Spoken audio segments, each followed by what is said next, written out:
Hi, I'm Nick. I'm Jacob. I'm Julia, and we're Sunflower Bean, and you're watching Records in My Life on Northern Transmissions.com.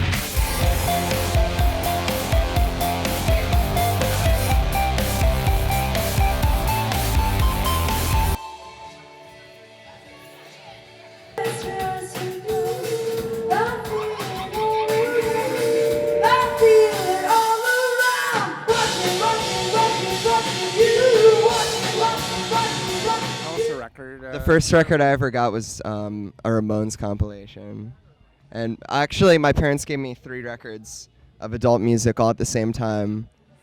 And one was, it was like my first, like, not kids music that they gave me. It was Pink Floyd, a compilation of great dance songs, which is the weirdest Pink Floyd record you could ever get. It only had 6 songs on it. I had Get Your Yeah-Yeahs Out, which is the live Rolling Stone record. But I only listened to Jumping Jack Flash, and it was the first song, so I literally only listened to that one song, and I didn't like the rest of it. And then the Ramones compilation, I loved every song on it, and it was the best out of the 3 at the time.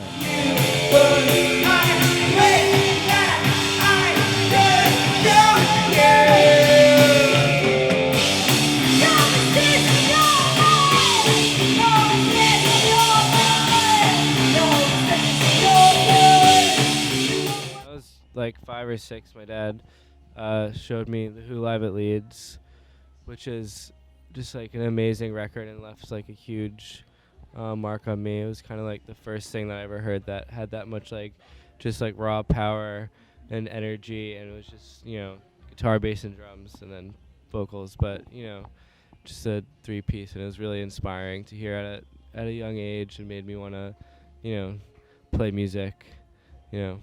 And it kind of has kept in my life for a long period of time. I could talk about a bunch of different records, but I think the one I actually, for some reason, want to talk about is Nevermind the Bullocks, the Sex Pistols, which is a record that my mom like rediscovered like in the middle of my childhood. And like for some reason when I was like, you know, like 11 or 12 years old, she was playing it on repeat all the time, and in turn I was playing it on repeat all the time. And I actually have a memory of like my cousin from Wisconsin coming to visit us, and I remember she really liked the record too, and she was like a couple years older than me, and she's like Midwestern. She's never gonna see this, so it doesn't matter, but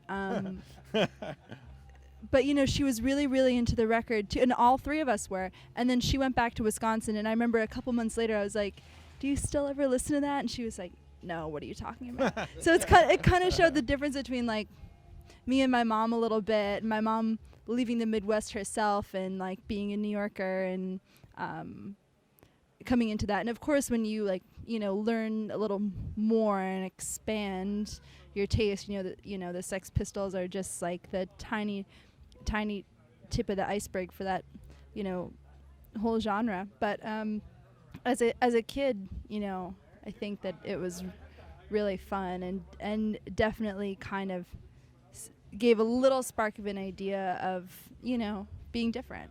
How did your mom play that? Like, she got a CD. She just got, it was like it was still when CDs were happening a lot. So she must have just got it at the CD store, Virgin Megastore or something, and just playing it all the time. She loved it for, you know, she'd always loved it, but. Was she like dancing around and get it? Yeah. Like, when she played it for you and get into like the whole. Yeah, I think she played. I think in the car. I remember especially she played it in the car, and she was like, "Yeah, like you're gonna listen to this," and I was like, "Yeah, great." That's great. Yeah, I love that one. But you know, they aren't the coolest.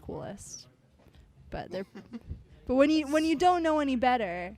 That's a pretty good record for a parent to play for. No, of course, but like, you know, you can't. You know how it is. Hey, we're a different generation, but I thought the Sex Pistols to this day they still have cred on my generation. I don't know, like. They don't really. They don't, or they got. It's a great record, but they're not really a band that's. I don't know. It's a great pop record, I think. You know? No, but it's a great record anyway. I mean, the Sex Pistols were one of the, I mean, musically fine, but like influential-wise, like I mean, they did have cred. Like, so who today, like, if they're not, like, who's got cred, like, from? Probably out of English punk bands, probably Joy Division. Out of Americans, it's probably the Germs. Because now the that's a Sex great Pistols, band. in retrospect, are like looked at as like a pretty cynical thing, because they were so produced. Like they were like a fake punk band before punk even existed. I think they also have a lot of cred because they're, gateway into a lot of great music for people, who otherwise, wouldn't know how to get into it. You need a way in. That's a I really good think point. the Sex Pistols really do that and have lasted. People are still really listening to them today. Yeah, you no, know, totally. and it's great, I mean, great stuff.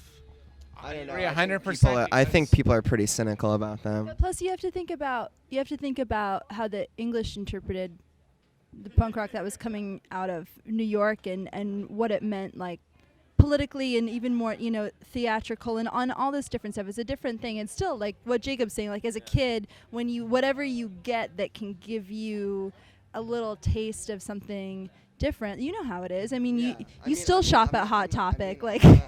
I'm not. Well, the thing is, on the internet. the Ramones beat the Sex Pistols by 1 year, but the Sex Pistols had no clue because they had never heard the Ramones at that point. What is that? Okay. We're not even talking about that. I don't know what we're talking about. I forget what you said about British interpreting punk. I know what I'm You know, saying.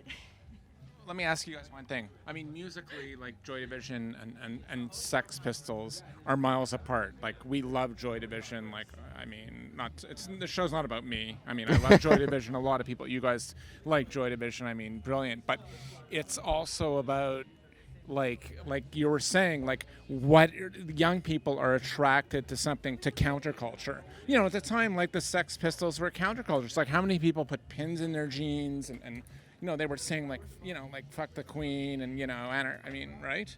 They were the first people to curse, I think, on live TV. Come on. You gotta love that. I love the Sex Pistols. They're just not cool anymore for some reason. I'm not saying I don't think they're cool. I just get a lot of hate from liking them. That's all I'm saying.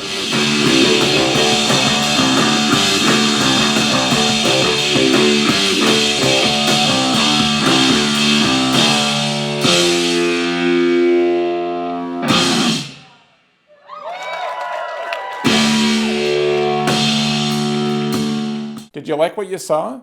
Check out more episodes and subscribe.